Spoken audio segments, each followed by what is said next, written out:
Okay, well, it's my great pleasure to welcome Brian Gerrish to speak to Common Knowledge this afternoon. Um, Brian has a career in the Navy, the senior service, before leaving the senior service and starting up his own business, and then finding out how much corruption there was in this world. And from then on, he's become effectively an investigative journalist, and he set up the UK column. And the UK column for me was a lifeline. When I, in 2020, when I was searching around what's going on, I was suddenly awake, and everyone said, go to UK column. That's where you'll find the information that you need. And I'm eternally grateful to Brian for setting up UK column and for all his marvelous work since then. So Brian's going to tell us something about, I think we're going to first of all discuss the current state of play in the UK and in the world in general. And then we'll go on to some other subjects after that. But Brian, thank you very much indeed for joining us here. And I'll hand over to you. Richard, thank you and the team for the invite. Absolutely fantastic to get myself all the way to the granary there, the jig room. I think you're all in, and from Yeah, what I can see, it looks very nice. And yeah, really great to get the invitation. I just say to you that I was a bit poorly a few weeks ago, and I just felt that this time I needed to ease off a bit before Christmas. So I apologise for being with you in a virtual sense, because I'd much rather be there in person. But yeah, things caught up with me a bit, and I'm pleased to say I am recovered now, just, and we'll leave it at that. So I think what you're doing is great. Well done for setting up Common Knowledge Edinburgh. I think we need more groups like this across the country, because this is spreading the word amongst teams of people, and there is still very much a need to do this, in a personal way, with people being together and able to chat, because this gives it a strength, and a lot of what we're fighting requires people, I think, to be together physically, to be in contact, exchanging information in a physical way, because at the end of the day, this is what it is to be human. And I'll just then put a little rock in the pond and say, because what we're fighting is absolutely against humanity. So the more human we are, the stronger we are. I also wonder whether I can cause a little bit of trouble, because you gave me 3 points. You gave me the state of things at the moment. You asked about the movement to war, and you asked me about the setting up of the UK column. And I wonder whether I might ask very nicely just to kick off with setting up the column, because it has a particular meaning, and I'd like to share that with you. And I think it would be a good sort of foundation for then going on to talk about other things. So would that be okay with your permission? absolutely fine. Yeah. Okay. And before I get talking, how long have we got to, We've got engage? 2 hours in this room. 2 hours. Okay. Yeah. All right. That's brilliant. Well, the reason that I wanted to kick off with how the UK column got started was because there have been a number of things that have prompted me, particularly over the last year, to talk about this. It's not something that over the years I've made a very big thing about, but the time has now come, I think, to talk about these things, because it leads us into matters spiritual. But the other thing is that next year is the 20th celebration, the 20-year celebration of the UK column, because January next year we'll have actually been running for 20 years, which seems almost unbelievable to me, but it is rather wonderful that somehow, despite all the things going on in the world, UK, worldwide, the UK column has managed to keep going. So I'll just tell this little story in the shortest time I can, and I absolutely welcome any questions people have got, because a few months ago we were invited to the Hope Music Festival, which was really excellent. And I was due to talk, as the rest of the UK column team were. We always find we don't quite know what we're going to talk about until maybe a couple of days before. It sort of comes to you. If you try and force it, you think, I don't know what to talk about, and there's no point worrying about it. I felt you just sort of sit back and eventually what you're going to speak about will come. Well, at the Hope Festival, that didn't happen. And I ended up the day before really starting to think, what am I going to do? And I thought, just wait. And then when I actually got in my car to drive, as I am driving, into my head very strongly came, just tell them how the UK column really got started. And so that's what I did. And if anybody in the audience wants to see what I said, because it was recorded live at the festival, just put Brian Gerrish, my story, into the search bar on the UK column website. So I'm going to give you a little flavour of that in person this afternoon. But if you want to see what I said to the audience there on a lovely sunny day in the Hope Festival, you can have a look at that recording on the UK column website. So if we divide this thing into two parts, I think most people know that the UK column started out really with myself and some other people in Plymouth coming across fraud and corruption in a very big way in the city. And we initially sort of met as a small group of people and talked about what was going on. But one day that we decided the key thing was to actually publish something. And a very nice man called Chris, who'd got a little printing company, set out the format for an A4 sheet printed on both sides. We decided to call it the Devonport column, Devonport being an area of the city in Plymouth. It's an area close to the naval base, so well known for me. And it was a bit private eye-ish, a bit tongue in cheek. We were taking the mickey out of some quite serious things happening. We were poking a big stick at the city council in particular. The first month we printed 500 copies. Next month we printed 500 copies. Nothing happened. The third month we printed 500 copies. And then slowly we started to get phone calls and we started to get people contacting us saying, well, if you've seen that and you've talked about this, you really need to know this and that is going on. And in the fourth month, we had a massive expansion. So we got an A3 sheet of paper and we folded it. So we got 4 pages and we covered that with text and some cartoons and some humorous stories. And those were distributed around the city. And we did that for a few more months until a very nice man said, I think you need a little office space to make this happen properly. And he was kind enough to pay for us to have a tiny room. We had nothing in it, but that was to be the start of the UK column. So that was one part of the story. But about the same time, I experienced something which was very strange when it happened. It's still quite strange to talk about it, but it's got a strange and wonderful aspect to it.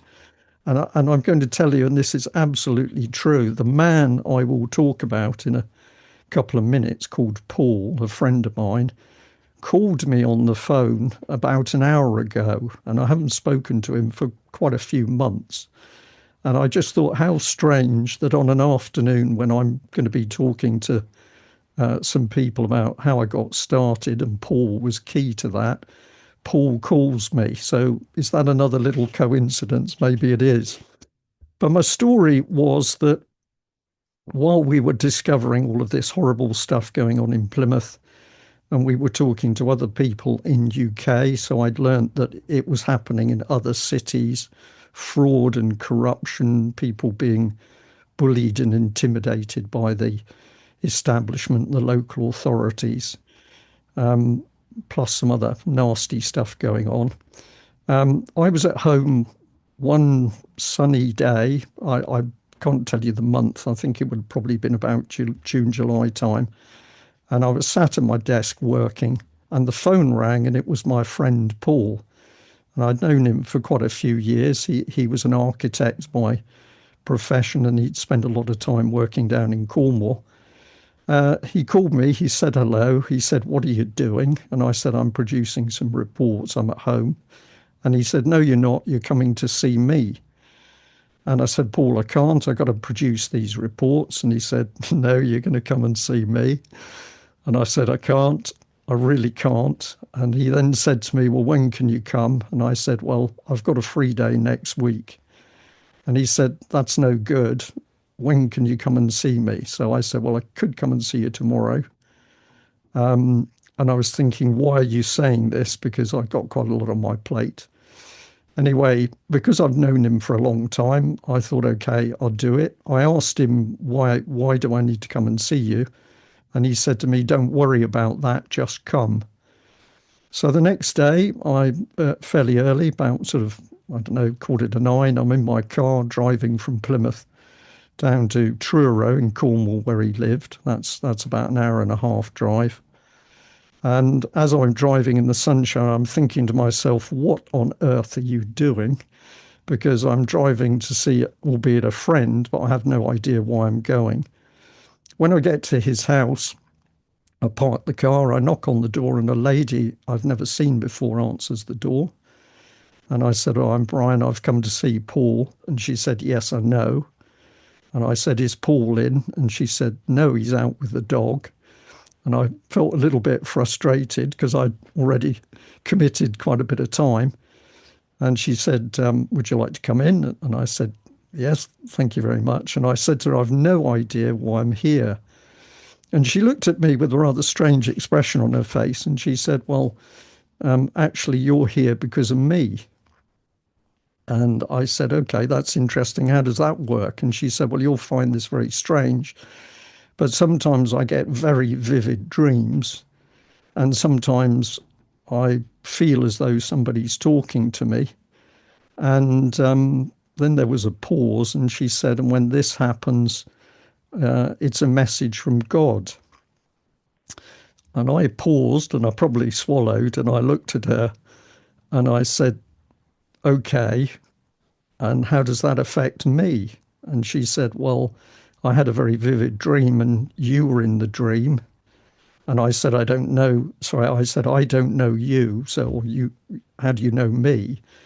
And she said, "Oh, well, Paul told me about you. So you were in the dream, Brian. Paul, your friend, was in the dream. And another man who's a friend of mine, also called Paul, was in the dream." And I looked at her, and this was so utterly bizarre. I didn't quite know what was coming next. And she said, "Well, it was a very intense dream. And when it happens, I got a message." So I said to her, "What's the message?" And she said, "Oh, that's the funny thing. I don't know." So I'm feeling that I'm in the middle of a really strange situation. She said, "Would you like a cup of tea?" And I said, "Yes, I think I'd like a cup of tea." And she put the kettle on. I sat down at the kitchen table, and she produced a cup of tea. And lady's name was Jackie. And I said, "Jackie, tell me a bit about yourself." And the next minute, she started to tell me about the fact she was a single mother. She'd been through some tough times. She was a devout Christian. And sorry, and so she gave me a little bit of her history. And then she started to tell me about a project she'd started quite some time earlier, about a year, I think. And she got very young children, very early primary school, going to residential homes, care homes for elderly people, and it was called the Reminiscence Project. And basically, the children got a lot out of meeting the elderly people and hearing about their lives and careers. And the elderly people loved the young children coming into their facilities because it brightened things up. And as Jackie told me this story, she said it was all going beautifully until a lady got involved, and she said she could help me with some funding to make the project bigger. But she got involved, and then things didn't go as well as they had been going. And then she said she had a friend, another friend who was a lady, and she could also help. And then I discovered that the two ladies were in a relationship together. And the deeper they got into the project, the more my project seemed to fall apart.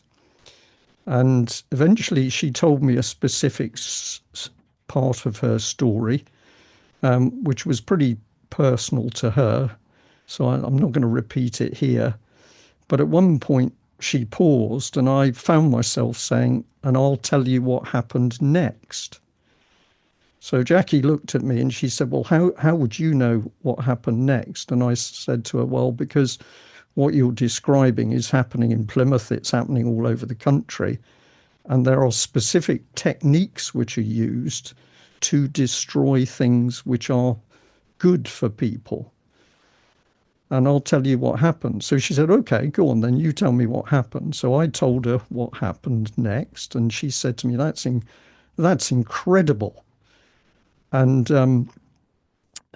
that's exactly what happened. And I again said to her, this is happening all over the country. And I think that we need to get out and about, and we need to warn people about what's happening. We need to talk about what's happening, and we need to warn them. And the moment I said that to her, her whole demeanor changed, and she said to me in a very authoritarian voice, "This is exactly right. You are to go out. You are to travel. You are to talk to people. You are to warn them about what's happening." And then the next minute, she suddenly said, "Oh my goodness, I'm sorry, I get carried away." And I found myself saying to her, "No, you've just given me the message." And when I said this, it was as though the words were coming out of my mouth, but they weren't coming from my brain to my mouth. And so I sat there in complete astonishment, because effectively this woman had told me that it was going to be my job to get out and teach people and warn them what was happening. But of course, the circumstances she'd done it in were quite extraordinary. And so my head was spinning. At that moment, my friend Paul came back from his dog walk, and a conversation started, much of which was about what was going on in the country. And eventually, I left them to drive back to Plymouth. And as I'm in my car driving back, it was a bit of black humour against myself, because I found myself thinking, I'm not sure what's going on here, but I'm not trained for this. There's a bit of my old military, I think, coming to the fore. I'm not trained for this. And as that thought came into my head, there was a beep on my mobile phone, and that was a text message coming in. And I didn't look at it, but when I got home, I looked at it, and it was a text from Jackie, and it was a little quote from the Bible. And when I went to the Bible to read the passage which she texted through, it absolutely answered those concerns that were in my head. And I'll say to you that over the next 2, 3 months, sometimes a couple of times a day, sometimes a couple of times a week, if ever I felt that I was in a position where I didn't quite know what I was supposed to be doing, the phone would go beep, and that was a text message. And invariably, it was a biblical quote from Jackie, which, if I read it, seemed to head me in the right direction. So those 2, 3 months had gone by. I was doing this basic work with the UK column, and clearly it was about spreading the word about what was happening. And then one afternoon, about 3 o'clock, it was a Saturday, there was a knock on my front door, and I opened it, and there was a man called Ted standing there, very big man. And I knew him previously, I'd known him through UKIP. And I was very surprised to see him there. And he was stood with an overhead projector in his hands, one where you put the old acetate sheet on to project it onto the wall. And I said to him, Ted, what are you doing? And he said, well, I'm not really sure, but my wife and I were having a clear out and we thought you would need this. And he handed the projector to me. And I reached out and took it. And I said, come in and have a cup of tea or something, because I wanted to talk to him and find out really why he'd come. And he said, I can't stop because my wife's after me for some errands. Hang on, I'll get the screen. And then the next minute, Ted had gone, and in my hall was an overhead projector and a screen. And the effect of that was about a week later, I gave the first ever talk, which was in the Methodist, no, sorry, it was in the WI hall in my village. About 17 people came. I talked to them about what was going on in the country. We got to midnight and they wouldn't leave. I was telling them to go home. And that was my first talk.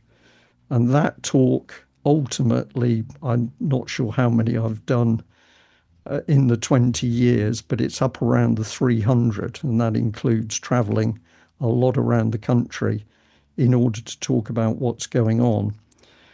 And before I pause for a bit, at this stage, once I had this message, anything that was needed to help me or us do what we were doing seemed to appear.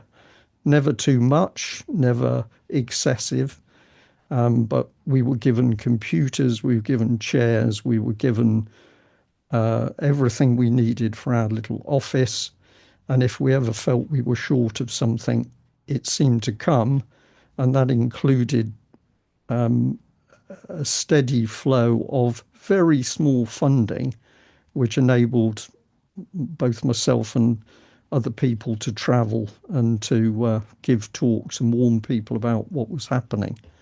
So this was a very positive thing. But interestingly enough, and this is something which is good to talk about, I was given a message to go and teach people about what was happening. It was warning them, it was lifting stones to show them what was going on. And for many, many years, I never felt that I was given a message to go and preach. Um, and there's an interesting little distinction between the two. But if this early phase was a very positive spiritual thing, at one point, on one occasion, I went to a location which I'd been to before. It was a flat. It was actually in Southampton. Went to meet some people I knew very well.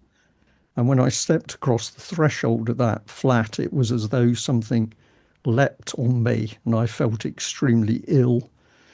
I know my wife was very concerned. I think she thought I was going to have a heart attack or something. But in my head, I came to the conclusion it was a spiritual attack and something pretty dark and unpleasant was attacking me. And for the next, I'll say for the next couple of days, well, probably into a couple of weeks, it was as though in the first instance I was shown the light side. And then when I got a taste of that, it was as though somebody said, well, okay, I'll show you what the other side's like. And so these were pretty amazing experiences. But for a very long time, I didn't feel it was my place to talk about them in too much detail, because when you start to talk about spiritual things, you can very often find people put up walls or they accuse you of various things. And I didn't want to compromise good research with maybe getting a reputation that I was trying to say something about myself rather than to give a clear message. But that was my story as to how things got going. And then, of course, as the UK column team built, Mike Robinson in particular came on board, this provision of what we needed continued. And I'll say maybe because I can't prove it, but maybe this spiritual support is the reason that we're still here after many trials and tribulations 20 years later. But the key bit is that in the very early days, it was certainly demonstrated to me that what we were really into was a spiritual battle. And I will talk about the subjects you've asked me to talk about, but it's fascinating to me how in 2025 I meet more and more people who are coming to the realization that we're not up against men and politics. We are in this spiritual battle. And ultimately, it's understanding the spiritual battle, I think, that will give us the know how and strength to deal with these things which are clearly becoming more and more visible. Um, so, on that note, who am I addressing, Richard? I'll say if anybody's got any questions or wants to challenge me, I'd be delighted to respond.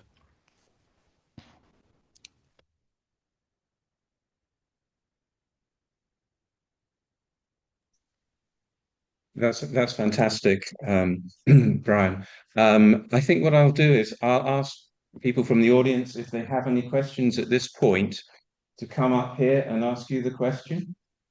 Has anyone got any questions at this point or Just done. experiences they'd like to share? Yeah. So there are a number of people who will come and speak to you and ask you. And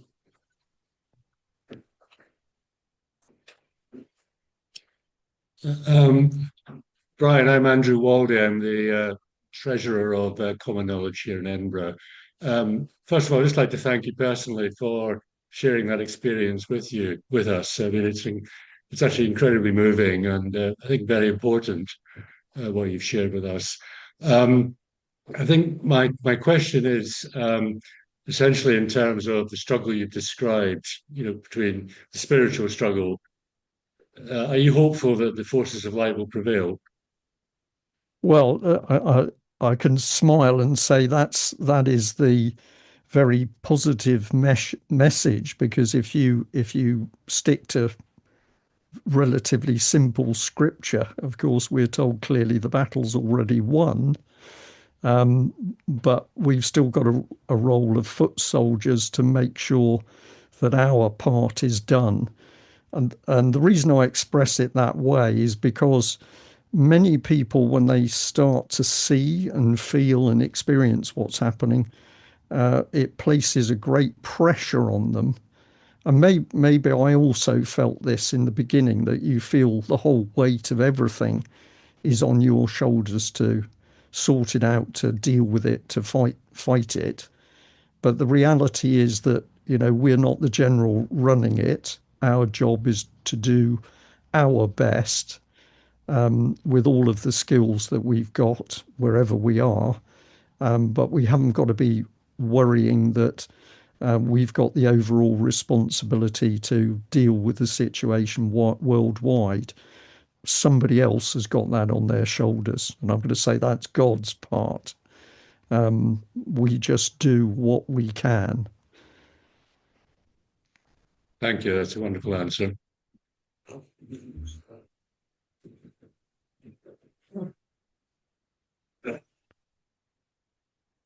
Hi, Brian. Thanks for your talk. Uh, when you said that there was techniques that people use to sort of break up functioning organizations, could you describe some of those techniques?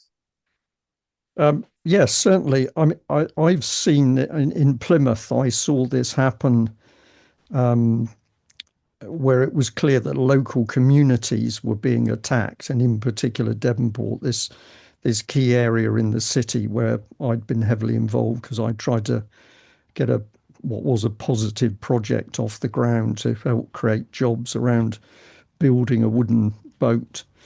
But essentially, if you had a group of people, the local community who were coming together to do something positive, into that group would come a number of people.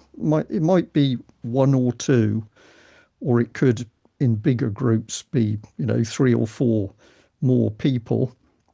They initially appeared to be allies of the project. They initially appeared to be very good people.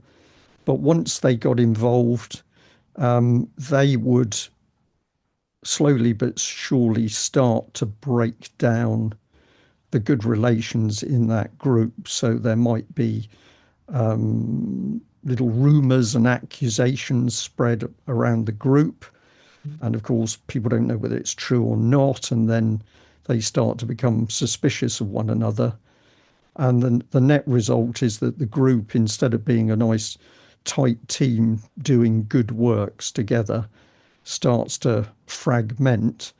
And in some cases where we've seen this happen, you can have quite a big group of people, say up to 60, 50, 60 people who are doing some really good stuff. And then it's like an explosion. The whole unit that's been working together breaks apart with accusations and sometimes some quite vicious stuff between people who were previously good friends and getting on very well. So a lot of the attack was by these people coming in masquerading as other people who wanted to help, but what they then did is spread rumours, or they started to challenge the natural leaders in the group and say, we've got a better way of doing it. And slowly but surely this would pull the group apart. And I'll just qualify this statement again. Sorry, I should have probably repeated the the question for the audience, because your question was, how have I seen groups being broken up? But this is a very common technique, and one of the places that it's happening a lot is in the Church of England. So within church groups across the country, where you've got more conservative congregations who are really trying to get a baseline established again of right and wrong and what's good and moral and what's not. These people come in, and eventually the people who are trying to do the right things become attacked and ostracized from the church. So that's one technique. But the other technique, which really became apparent, was the use of applied psychology. And this could come in a number of forms. The first one I was aware of was the Delphi technique, whereby if you have a group of, let's say, members of the public who are attending a meeting, they're challenging a policy from the local authority, into the public group would be injected a couple of people. They disperse themselves through the audience, and it was their job to ask questions or to challenge in a way that started to steer the whole group. You can go online and have a look at the Delphi technique and see how it works. But in the early days for me, going back to sort of 2012 onwards, this was happening in a lot of meetings where in Plymouth, the city council was absolutely bulldozing over the wishes of local people to get the city council's projects in place, completely trampling on the wishes of the local people. And it was very interesting that when I got contacted by people from other cities in UK, invariably where there were regeneration projects, especially those using large amounts of European Union funding, these Delphi techniques seem to come with the funding. So those are two of the key ones. But I was later to learn, of course, that Delphi technique is a specially structured application of applied psychology in order to steer people in the way you want them to go. But there are other more sophisticated techniques, of which neuro-linguistic programming was one that I was to discover was being used. And there are many people trained in NLP, and if I mention it, I always get a bit of pushback because people will say, "Well, I did an NLP course and I'm not a bad person and I'm only using it for good." And I'll say, I recognize that, but I'm not talking about people who are trying to use it for good. I'm trying to talk about people who are using NLP for nefarious political or personal agendas. But NLP is a form of hypnosis, but probably a good way of describing it is mesmerism, that by the use of language and grammar, you can you can draw people's attention and you can focus it in particular directions. You can reframe individuals so that they have a new set of beliefs. And one of the key places that we discovered this was being used and was being talked about was in actually it was 2010. The government produced a document called Mindspace, MINDSPACE.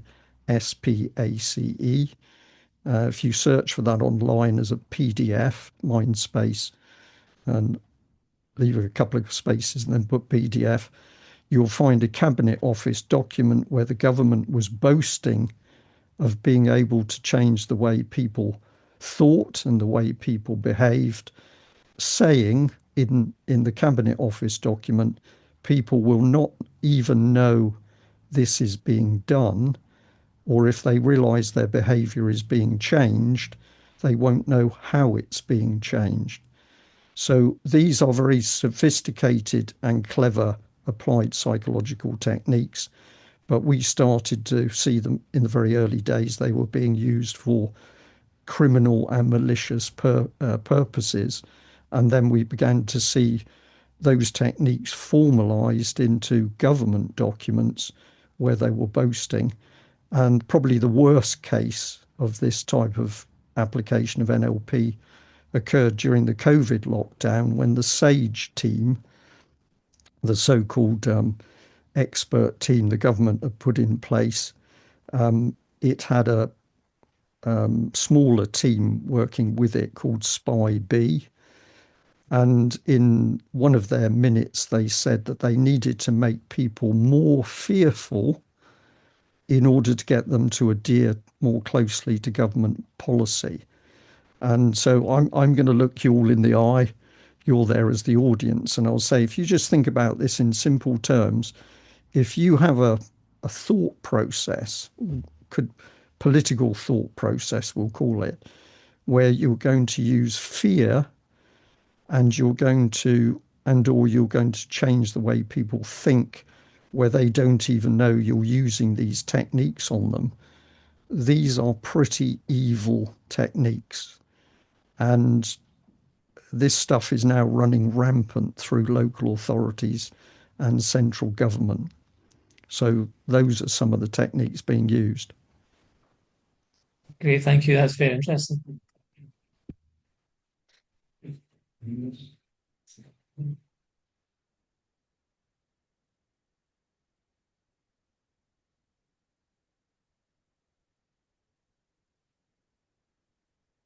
Hi, Brian.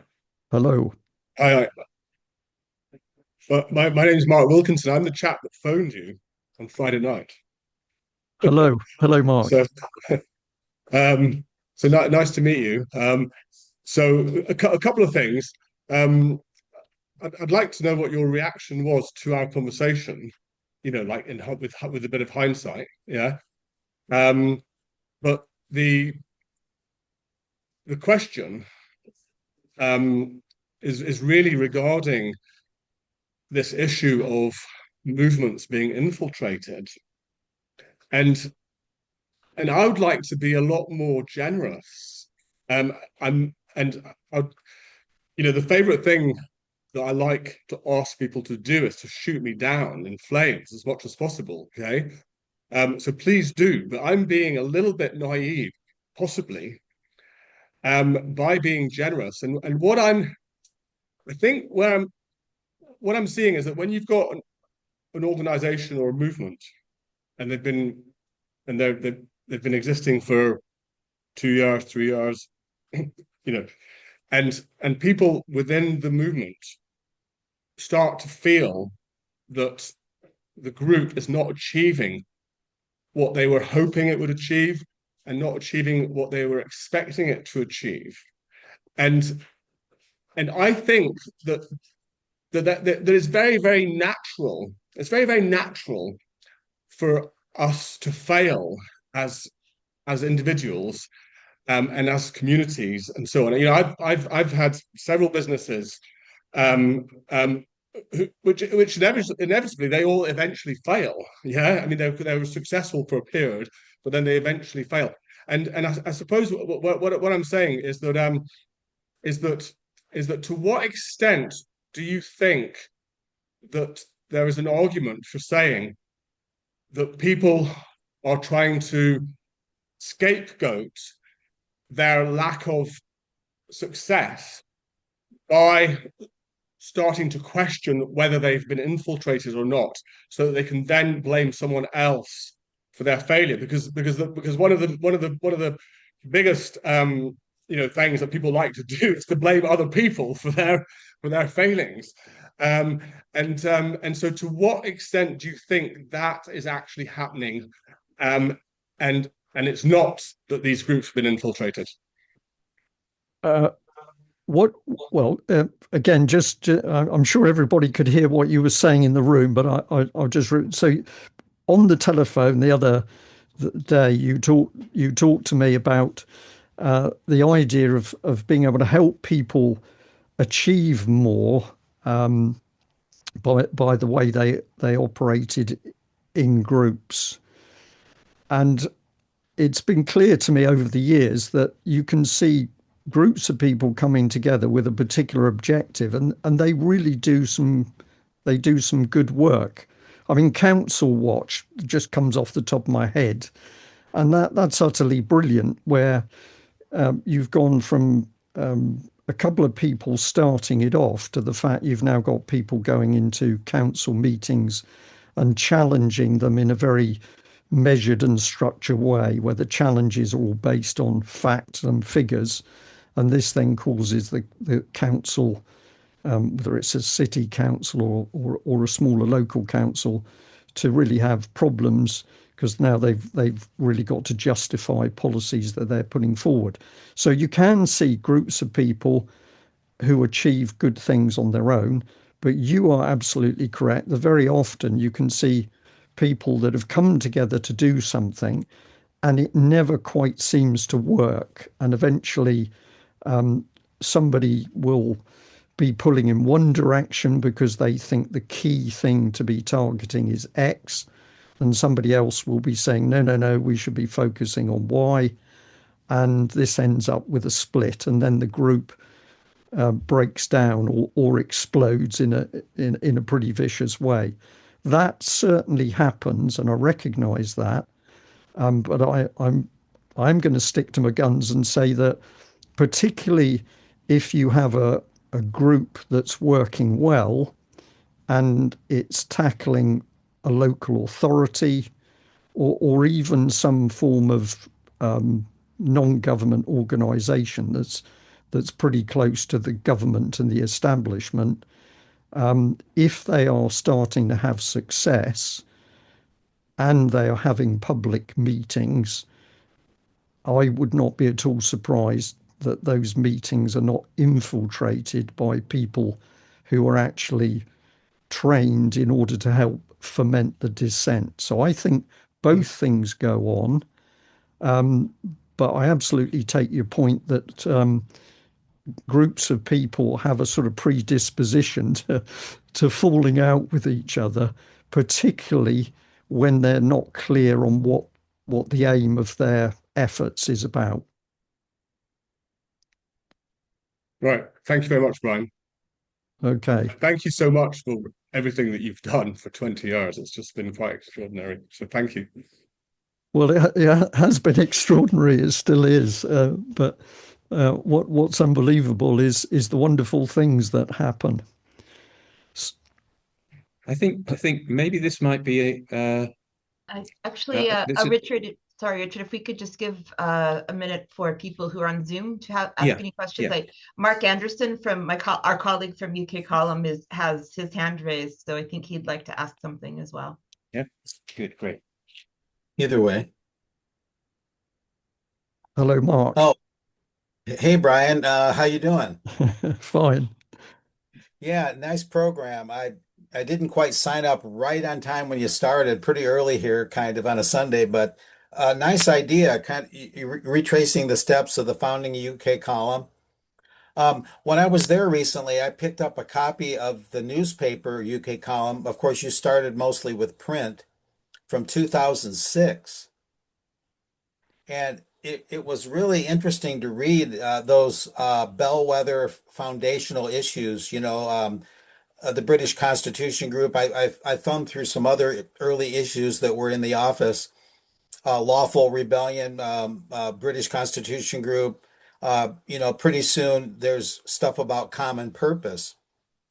And common purpose really has been one of those foundational issues for UK Column that I hope they keep hitting on because, correct me if I'm wrong, common purpose sort of embodied in a more organized, extensive, rather sinister way. It embodied a lot of these techniques you're talking about, correct?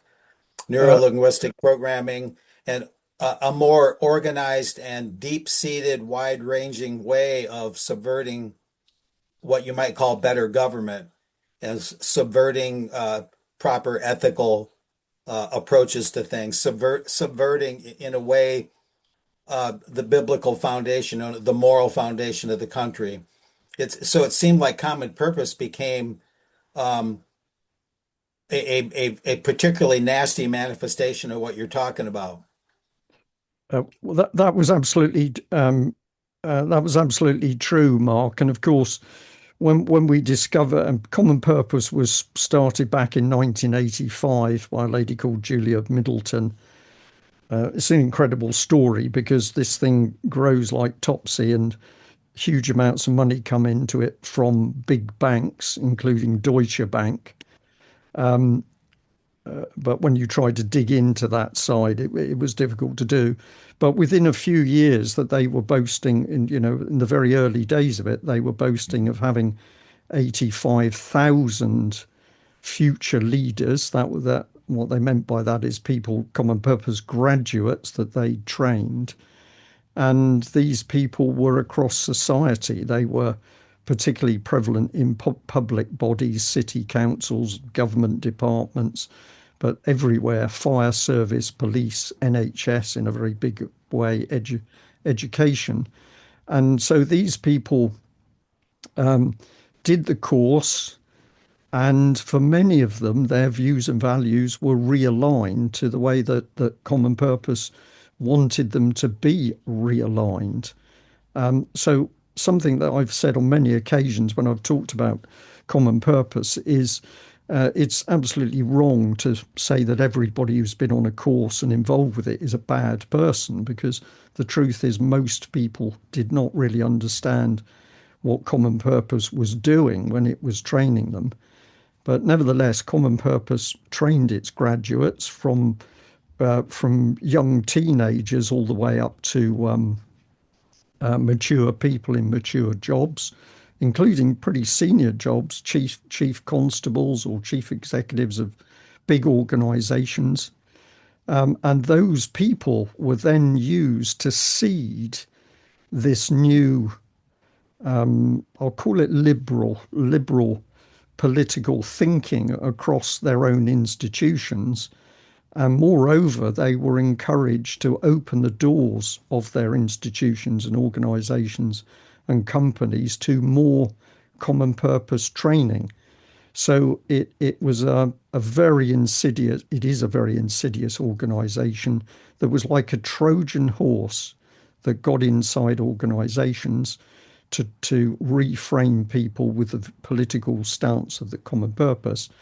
And I'm afraid I can't remember the man's name, but in the very early days, I gave a talk on the stage and I was talking about common purpose. And I said, wherever I encounter it, there's something I can't put my finger on. I can't quite it does things, but I don't really know how it manages to do it. And at the end of the talk, a man came up to the stage and said to me, Brian, when you said you couldn't put your finger on it, he said, I'll tell you what it was. They're using NLP. And at that stage, I'd never heard of NLP. But subsequently, I was to go and do my own research, but I was also to meet, I met people who were trainers, NLP trainers.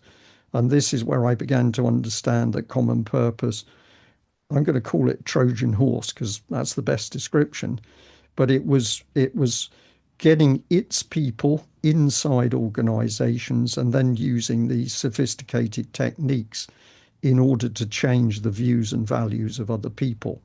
And in my Mm. opinion, this is one of the reasons why we sort of started to see an explosion of new thinking.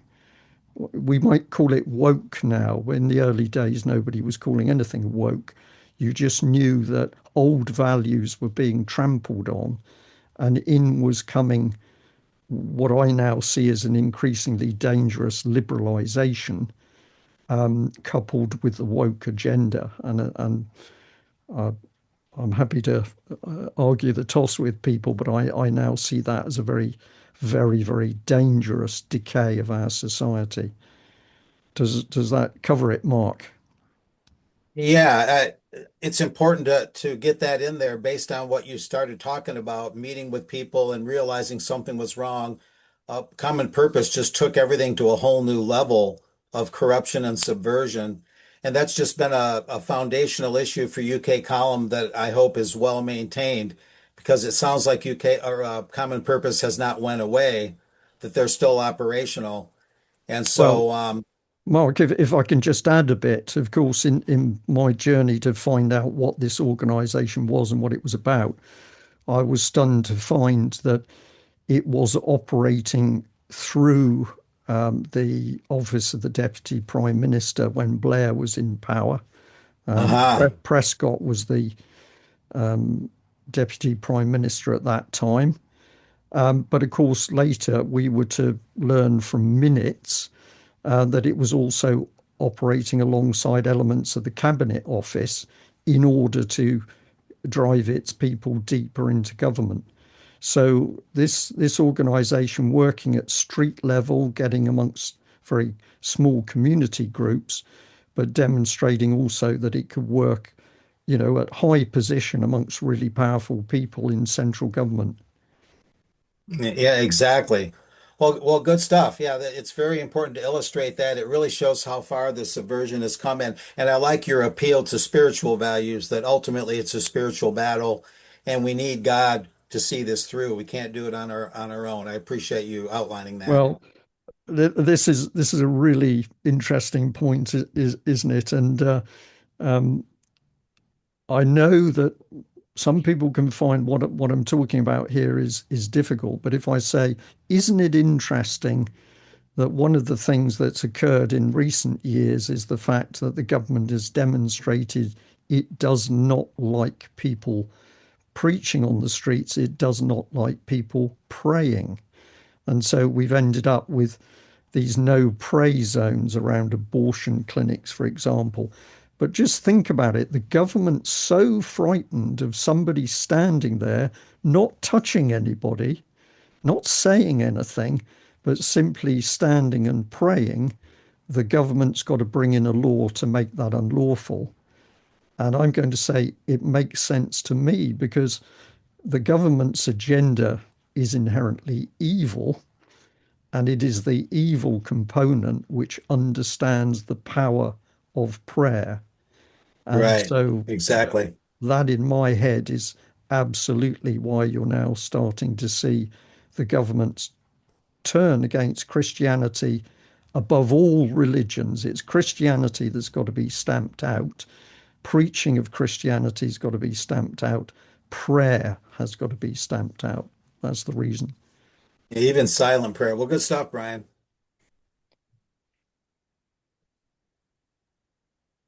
Okay, well, I think this is a very good time for people to, and including Brian, uh, to go away and get a drink.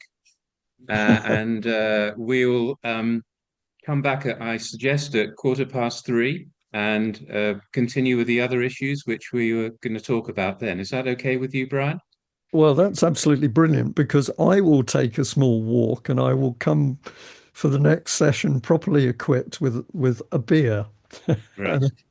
Okay. Okay, well, we look forward to seeing you then. All Okay, right. Thank you. refreshed. Okay, well, I think it's probably time that we resumed. And what are you going to tackle next, Brian? Well, the first thing I would like to do, Richard, is say I obeyed the instructions, so I'm able to hold up a glass, Yeah. and uh, I thought I'd better choose a beer that had some meaning. Now, I'm not in the business of advertising, but here it is. It's Jail Ale, Dartmoor Jail Ale, and I thought that was an appropriate beer because many of the people we're up against should be in jail, in my opinion. A bit of black humour. Well, state of the play. Here we are at the end of 2025, coming up to Christmas, coming up to the end of the year. And what do we all think about things? If I had to sum up the country at the moment, I would be saying the common theme running across everything is chaos and confusion. So we've got chaos in the NHS, we've got chaos on the roads, we've got political chaos, we've got chaos in the military. Every direction we go, the police, the courts are now in turmoil, and we've got to get rid of juries. That's a particularly dangerous thing. But what you see is everything which in the past may of our institutions in particular, our systems of governance, constitution, they might not have been perfect, but I'm going to guess most of the audience old enough to remember back to where you could say, yeah, nothing's perfect, but there was stability, there was order. People knew how the systems worked. There was an inherent fairness. There was an inherent morality. Of course, there are exceptions. Some people were criminals or did bad things. But within the country, there was an overall feeling of stability. And a lot of that stability came from a historical stability. It was to do with our history as a nation state, and it was to do with the people living in this country. And if we look out the window today, everything is chaos. Try and get an appointment at a dentist, at a doctor's surgery. Can you pick up the phone? No. Right? Dentists, I slip of the tongue there, I mentioned dentists, but of course, is it easy to get an NHS dentist? No, it's not. And many people now can't get dental treatment. Chaos in the hospitals, in the A&E departments. Everywhere we go is chaos. This is not, in my opinion, this is not accidental. This is orchestrated chaos. And it's been orchestrated because as a nation, as society, as communities, as families, we are being attacked. And that attack, in order to create a new political situation, is first of all destabilizing and destroying the old order. And the attack is so vicious that it isn't only about our institutions, it's come in to attack families, and it's come in to attack the very nature of what it means to be a man or what it means to be a woman. And I often find myself thinking, what would people have said prior to or during or just after the Second World War that the nation in years to come for them would be trying to say that a man was a woman, or that men were going to be allowed into women's toilets and shower areas? What would people, if we go back into the 1950s, what would they have been saying about this? They would have regarded it as madness. But that madness has been imposed on the nation. And why have they done this? Because it is breaking down the whole fabric. We don't even know what's a real man or what's a real woman. And on top of it, we've got a really, really vicious attack on young children, which is coming in via the sexualization of very young children. Now, of course, what is coming through mainstream media in the pop circuit, K-pop, all of the scantily clad female, some male role models, which young children are picking up. That's one part of the agenda. But another part of the agenda is what is actually being taught to these children in schools. And of course, we've mentioned teams of people doing good work. And into my head comes the ladies in South Wales, Public Child Protection Wales, where those ladies' mums have been highlighting and exposing the really vicious, unpleasant sexualization of very, very young children by what can only be described as obscene sexual education, in inverted commas. So in 2025, for me, we exist in a country which is at breakdown. And very often you'll see a headline in the paper which will be Broken Britain. I think even Nigel Farage on several occasions says the system's broken. Perhaps he was talking about immigration. And the moment I hear somebody saying broken Britain or reporting broken Britain, it makes me annoyed, because it's not broken Britain, it's the fact that Britain has been broken. It's deliberately malicious political policy which is being used to break down the nation state. And why is this happening? Well, there's a sort of little, well, no, it's not a story, actually. There was a man called Peter Drucker, who was an international business consultant, and he was particularly skilled at helping very big companies, global corporations, to change their commercial structure, could be combined with branding. And one of the things that he talked about was that if you had a very big monolithic structure and it was doing its job, it was all working okay. If you wanted to get that structure going in a different direction, you had to destabilize it, because people who were happy and confident in their jobs didn't want to be going in a different direction. They wanted to be carrying on with life. They were good at their jobs. They were enjoying their jobs. And he was one of the so-called business experts that said, if you've got a big organization and it's going to change direction, you have to destabilize it.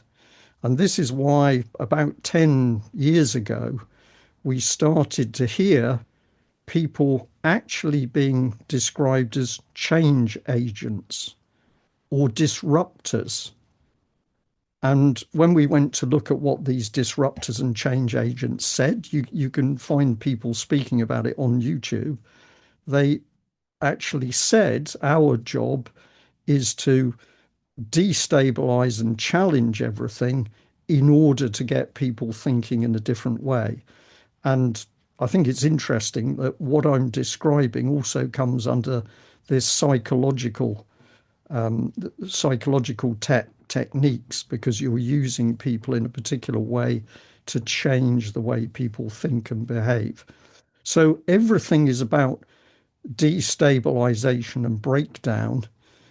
And what I'm suggesting to you is that the reason this is happening is because the country's got to be shaken to its roots. The institutions have got to be broken down, so people can't trust anything. They can't trust the courts or the police, or if they're going to get treated properly in the NHS.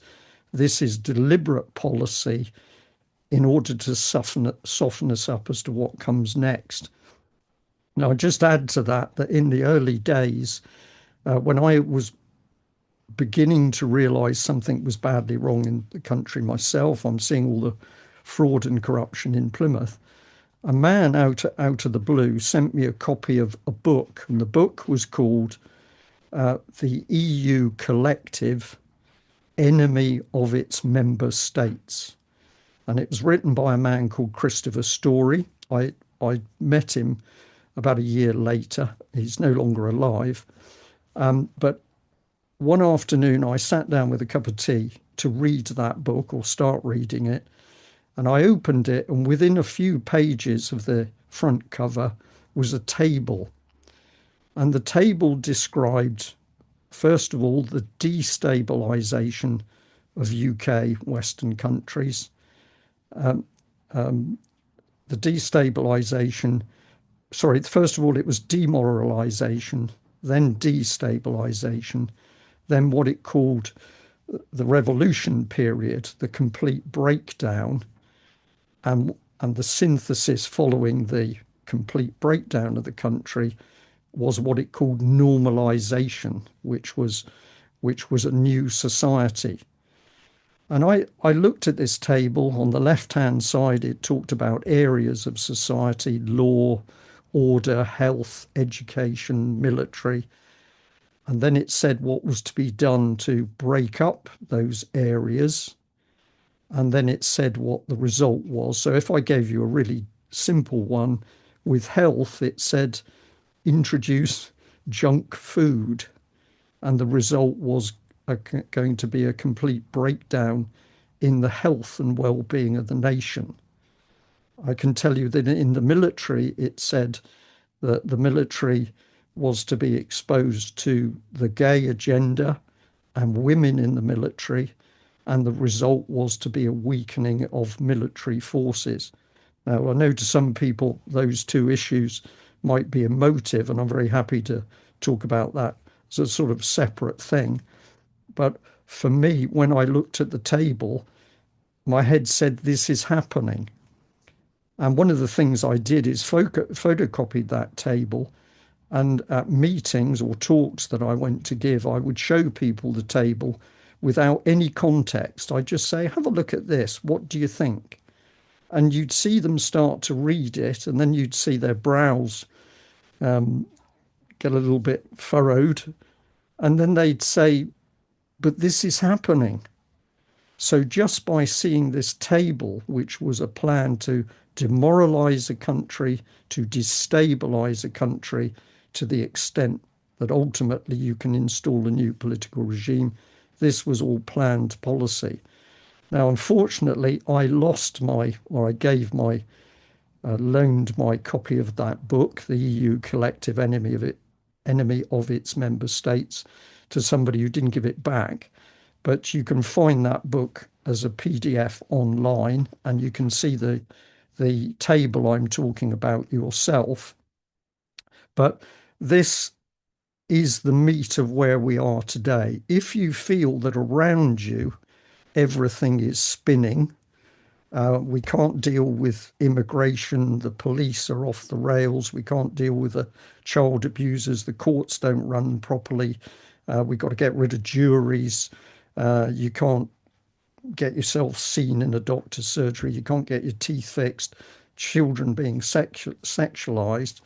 This is a whirlwind of chaos, which is designed by very, very malicious people as a means of attacking a whole society. And I'm going to say to you as my audience today, in 2025, this is extremely well advanced now, so that you can start to see people who are beginning to get fractious with each other as a result of the confusion and turbulence. And of course, helping to drive this situation, we have mainstream media such as the BBC, which is now completely out of control. It's not doing any proper questioning of politicians. It's not doing any proper investigation to get to the bottom of stories. It's not challenging MPs properly over the grooming gangs. We can clearly see that the mainstream media is itself being controlled in a way that it's not helping the public get to the bottom of what's happening with a view to stopping it. It's actually causing greater confusion and turbulence in people's minds. And coupled with that, we've got a whole plethora of legislation which is coming through very rapidly, making it more difficult for adults to go on social media to find out what's really happening. So the social media channels, UK Column is one of them, but there are many other good channels. They're all under pressure because we can see that the government is using its powers, often internationally, as a way of shutting down media exposure of what's really going on. So, in my mind, it's very clear that UK is being attacked, and the aim is to completely break this country down.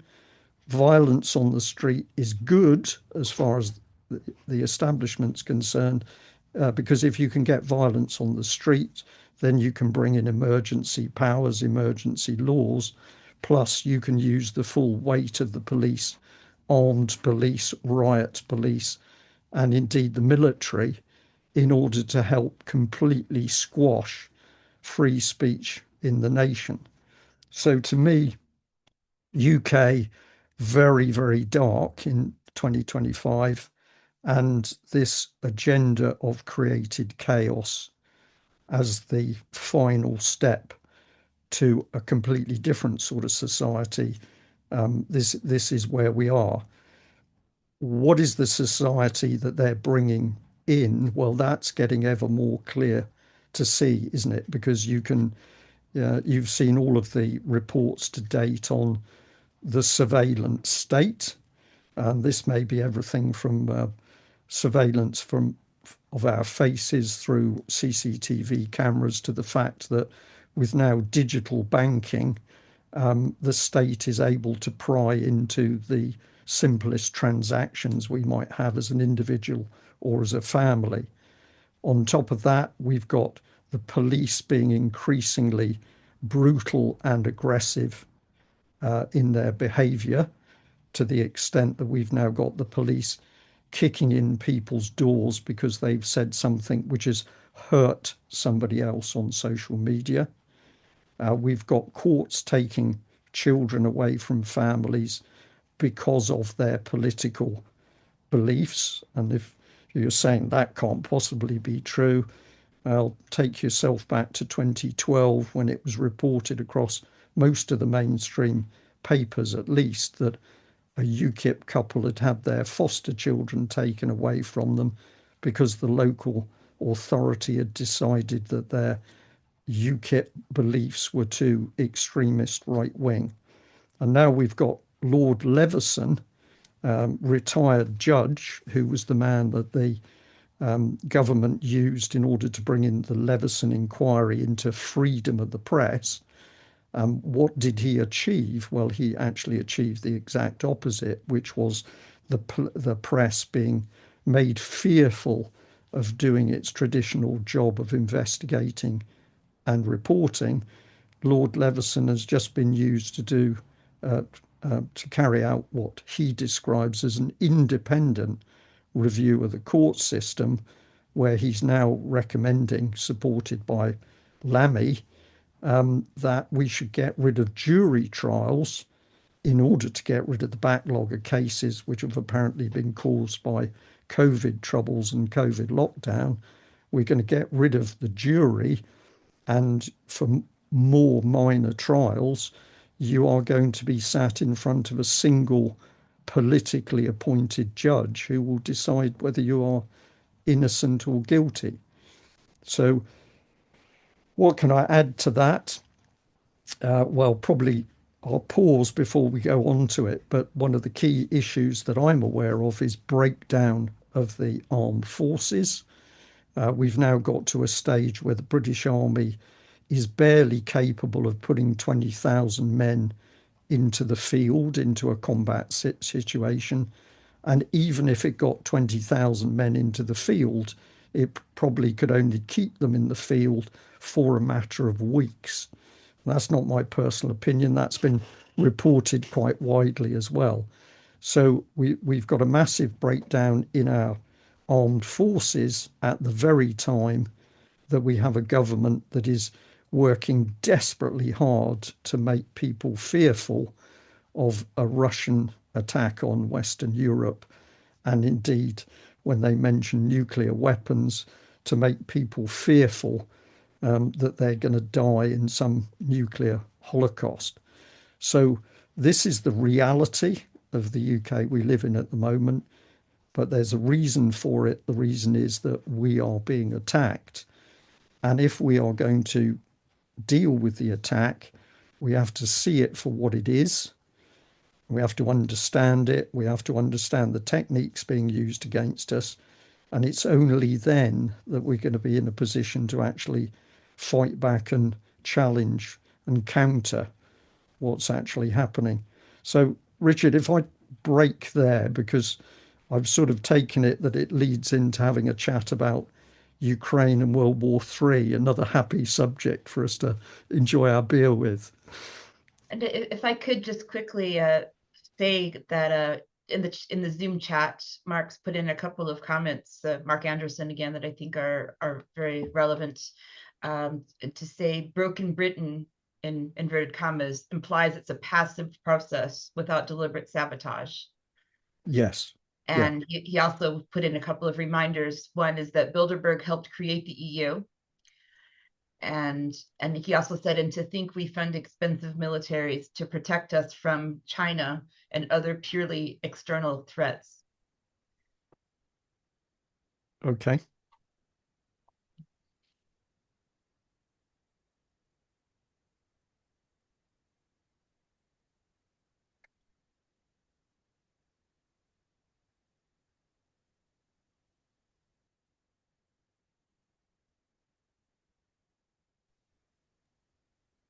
Okay, so at this point, I'll ask our audience to ask them whether they'd like to ask some questions of you, Brian. It's okay?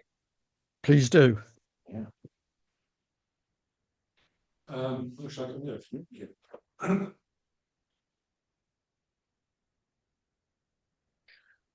Brian, I wonder whether my own perception is that we reached kind of what I would call peak woke maybe 2, 3 years ago. And I think since then, the kind of LGBTQ plus agenda is not so much in your face, not quite so much in your face as it was. I mean, they seem to be on the back foot. I mean, here in Leith, for example, we have an organisation in Scotland called LGBT Youth Scotland, and although there's by charity law and their own constitution, they're supposed to focus on youth of certain years of age plus. They have been active in primary schools, promoting their agenda, which is obviously a cause of concern. But that said organisation used to have an office here in Leith, about a couple of 100 yards away from where we're sitting now. That office is now closed. And I think that to me is an example of their profile and strength in society is actually a bit weaker than it was, say, 2, 3 years ago. It's obviously still there. I mean, we were looking at the Sandy Peggy case recently. But even there, the judge in question was mentioned an arse of himself, apparently using AI or something to get a really ridiculous judgment trying to justify the NHS fight for reasonable in allowing Dr. Upton to go into a women's changing room. So, to my mind, there's a thing of a bit of a back foot. I wonder whether the powers would be in a bit of a quandary because, as you're about to discuss, they're pumping up the war agenda. We're going to war with Russia, and Mark Rutte is making these horrendous statements. You'd be ready for a war that your grandfathers and great grandfathers were familiar with. Terrible statements. But I wonder if, in order to get people behind that, you have to kind of pull back on the LGBTQ agenda, which, as you've said before, is not consistent with military vigor that one would imagine is necessary to fight a war that our grandfathers fought.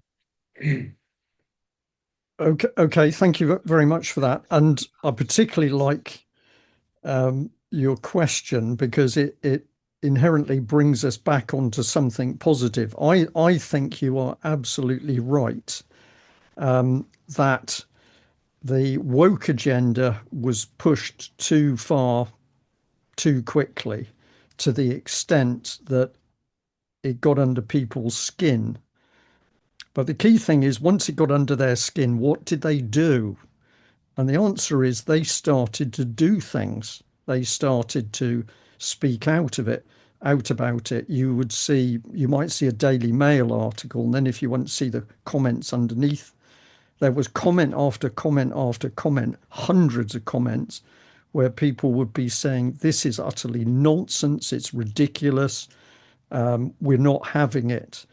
And so it was the fact that people, in my opinion, it was the fact that people actually started to express, not only as individuals, but within their communities and publicly, their deep unhappiness with the agenda, with the woke agenda, plus they were ridiculing it.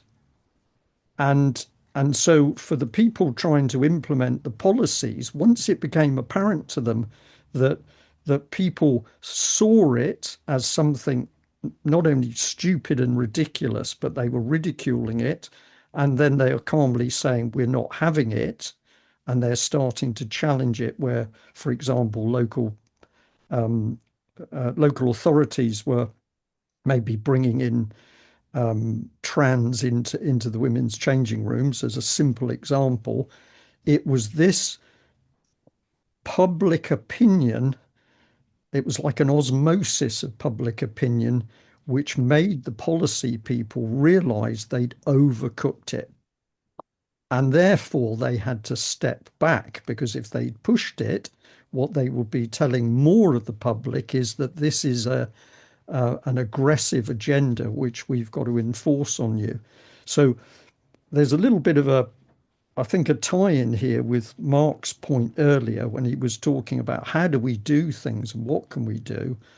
But this particular subject, the backlash against woke, has been utterly brilliant because it's been so simple for most people to do. They've simply got hot under the collar and have spoken out publicly saying they're not having it, and it's produced a result. And I think this is a great teaching point for the fact that other subject areas could be dealt with in the same way. So, for example, the fact that you can't get a doctor's appointment by picking up a phone and saying, I'm sick and I need to come and see a doctor, this should be dealt with by thousands of people coming out publicly and talking about it. But the irony is that many of them are not tackling that subject with the same vehemence. They're simply accepting it as a fait accompli. But first of all, I want to say that, yes, I agree. I think that the woke agenda and the policies have been stalled as a result of increasing backlash from the public. I think we have a question from, is it Rob?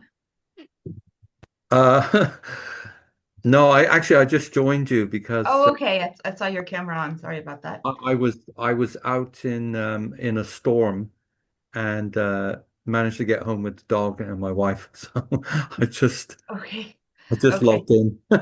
Okay, no problem. Welcome. Merry Christmas to you all.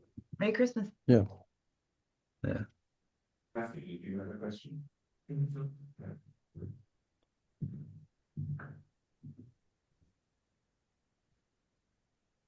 Brian, could I just the state of the nation, according to you, seems to be absolutely terrible. But do you think that this actually leaves a space for new things to come? Not the new things which are being imposed on us, but other things. So what we're trying to do in common knowledge is to think about, okay, we understand what is trying to be imposed on us. What are the alternatives? What do we think we really want? And can we start to create what we really want in the future? Rather than kind of looking back and wringing our hands and saying, oh, this, everything's terrible. we need to look to the future and put in place things which will, in some cases, replace what we have at the moment and be better than what we have at the moment.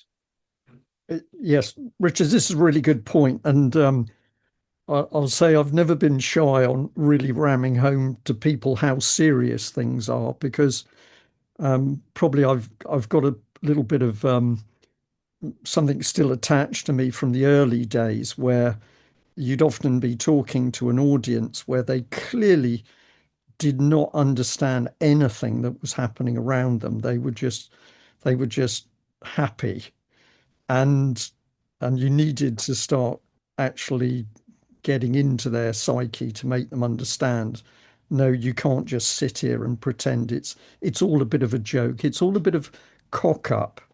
No, we're dealing with orchestrated conspiracy. So I'm sorry if I've unleashed a bit of that on an audience where I know you've got people who want to do positive things.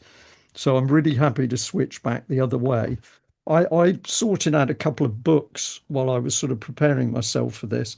And one of the ones that came to hand is this is a little book by Vernon Coleman, who I got a lot of respect from. It's called Bloodless Revolution. And it then says, now we can change the world in one day. And this little book by Vernon Coleman includes, hang on a minute, if I see if I can just find the last paragraph.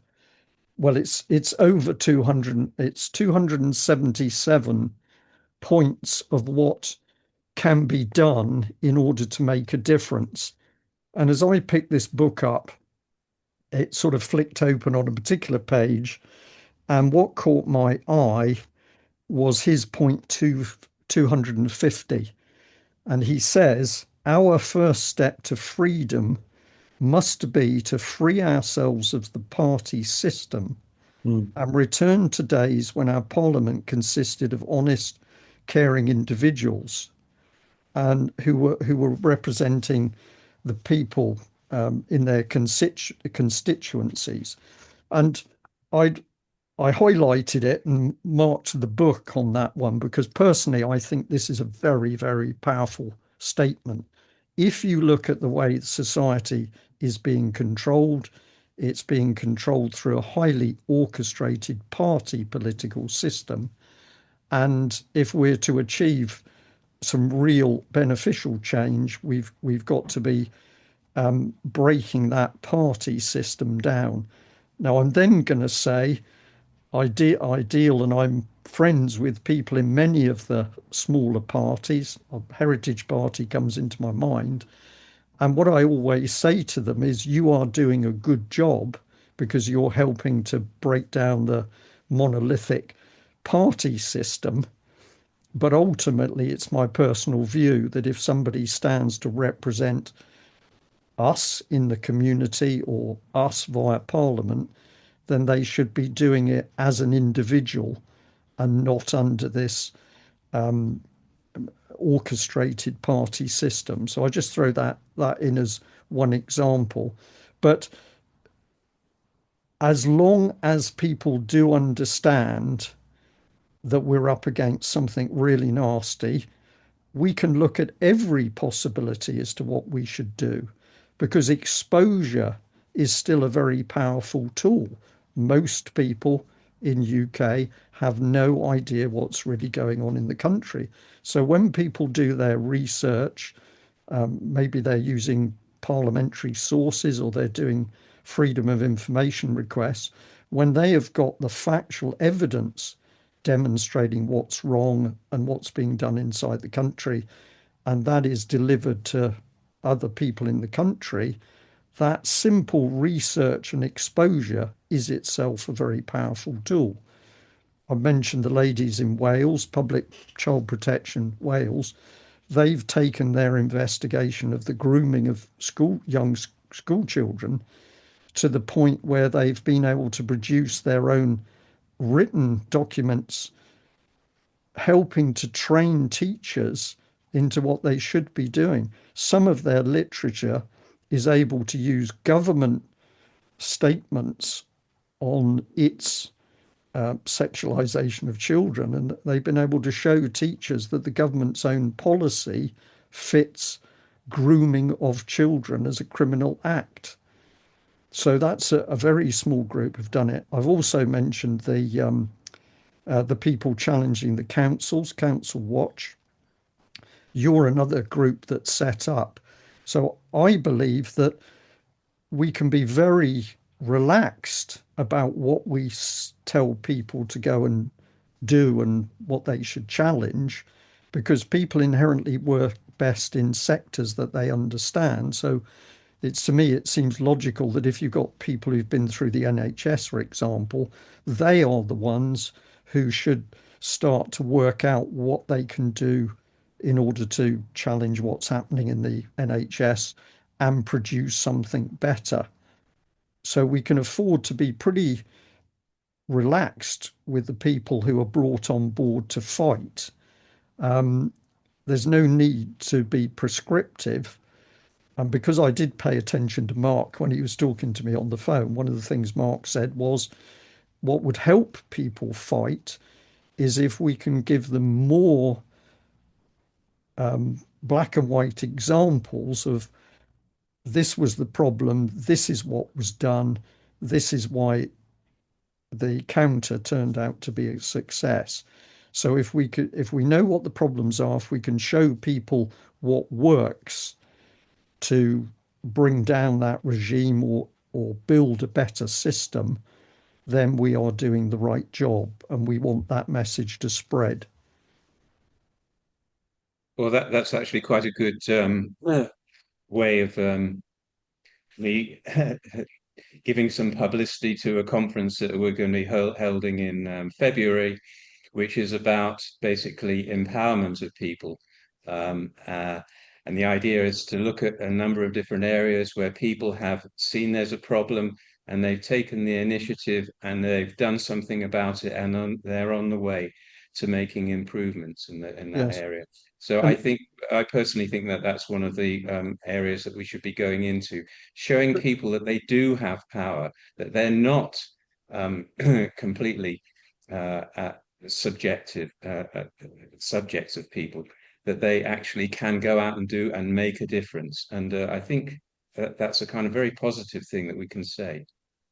and what I'd like to add to that is, and I smile as I say this because it's a little bit of military background coming to the fore. But if you look at warfare and you look at where minor powers have taken on major powers, the thing which has caused the major power the most problem is guerrilla style warfare. Now, we're not talking about encouraging people to engage in physical warfare. This is an information war mainly that we're in. But nevertheless, the techniques of guerrilla operations, I believe, are very important. And that is that you train people so that they know why they're doing what they're doing. You train them, you give them the tools. In the real circumstance, it would be the weapons, but we're not dealing in weapons, we're dealing in pen and paper and exposure and challenges and maybe demonstrations. But it's done in such a way that once you've given people the material and the encouragement, the training to go and do the job, they are allowed to go and do that job in their own area because they know their own area best. And their own area may be a professional area, or it might be a geographical area, might be a part of the country where they really understand what's taking place. But the reason I believe that our whole counter to what's being done should be in a guerrilla style is because every time you attempt a major response to these criminal political bodies and their support agencies, they are very, very good at attacking and bringing down orchestrated bodies where there's a pyramid command structure. One or two people at the top are the ones who are giving all the instructions, and and people don't move unless there's communications from inside this body, this authority. Now, the guerrilla system doesn't work like that, provided people have got the knowledge of how to fight, provided they've got the right tools to fight. They are largely left alone to conduct the battle in their own area. And because there's no central communications, no central command and control structure, it's very, very difficult for the opposing forces to break them down. This is one of the key reasons. Apologies to you, Mark. This is one of the very simple reasons why the operations of the Viet Cong were so difficult for the Americans to counter with all their might in Vietnam. But it's been the same in other guerrilla warfares. Relatively small numbers of people, often poorly armed and equipped, cause big trouble for bigger aggressive military organizations. Brian, we haven't left very much time, but I just wonder whether you could say a few words about the push at the moment to get us to go to war with Russia. Well, my first comment is that although we're seeing all the hype, I don't believe that they want us to go to war with Russia. They're more interested in how fearful they can make the Western population as a whole, because if they can make the population fearful enough, they can control the population more easily, and also they can bring in further draconian policies in order to control everyday life. So free press can be closed down. We can have arbitrary arrests on the streets as a result of some accusation that you've helped a foreign power. So I believe that the big call that war is coming and we want to do this and that, it's fear. That's what they want first of all. This is psychological attack on our minds. However, in doing this, are these people, they're intelligent, but they're clearly mad and very dangerous. In doing this, are they taking us closer to a circumstance where they could trigger an expanded war with Russia? And I think the answer to that is absolutely they are.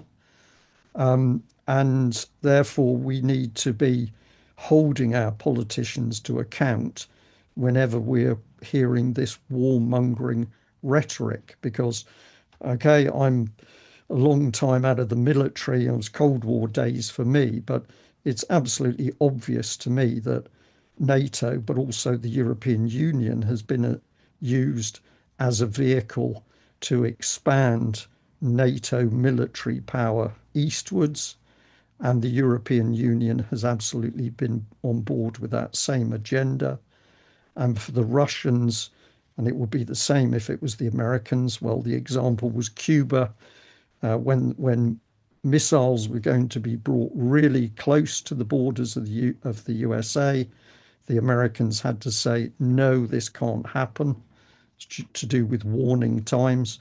The Russians have had to say the same. So this war in Ukraine has been ramped up deliberately in order, in the first instance, for NATO, but more importantly, the European Union, to expand its empire eastward. And of course, Ukraine is such a huge attraction because of its vast food and mineral wealth. So that's been the other thing. And if you've never heard the term before, if you go into European policy going way back to just post-World War, the phrase was from the Atlantic to the Urals. The policy dream for the European project was that the European Union would extend from the Atlantic to the Urals, and that automatically means that Russia had to be brought into the project.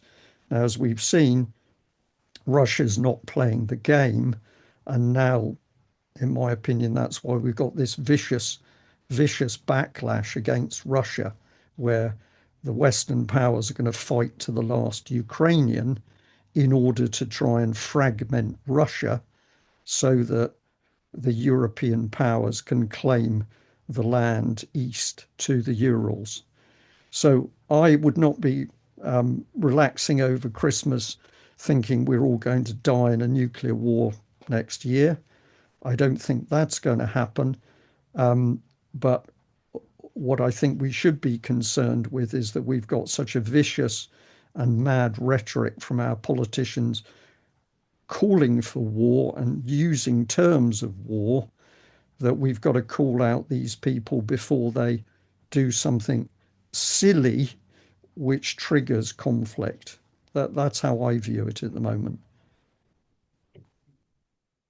Well, I think that's a fantastic analysis. Brian, I think we're just coming to the end of our 2 hours now. So I'd just like to thank you on behalf of everyone at Common Knowledge for giving us such a broad understanding. Your your very detailed analysis of many, many different situations. And I think it's given us lots of food for thought over the Christmas period, and also a lot of positivity as well, because you see that, we shouldn't be people who are scared, that we have power ourselves. If we understand what's going on, we can do things about it. And I think that's a very positive note on which to end 2025. So thank you very much indeed for giving up your time and for giving us your many and many varied views on huge number of different issues. So thank you very much indeed, Brian. Well, Richard and team, and also big thank you to Diane for helping to set this up and run the event today. Yeah, thank you for inviting me. It's been fun. I've still got some of my beer left, so the day's going well. Yeah, I just want to end on the fact that we're coming up to Christmas. Christmas itself has changed, hasn't it? I don't think it was something which I felt as an individual, which was something you feel because you were younger. But for me, Christmas, when it came in years gone by, had a calm to it. Christmas was approaching, and there was an atmosphere which sort of took over. And now we're surrounded by more and more LEDs and flashing neon lights. And it seems to me the more those lights appear, the less there's a feeling of Christmas.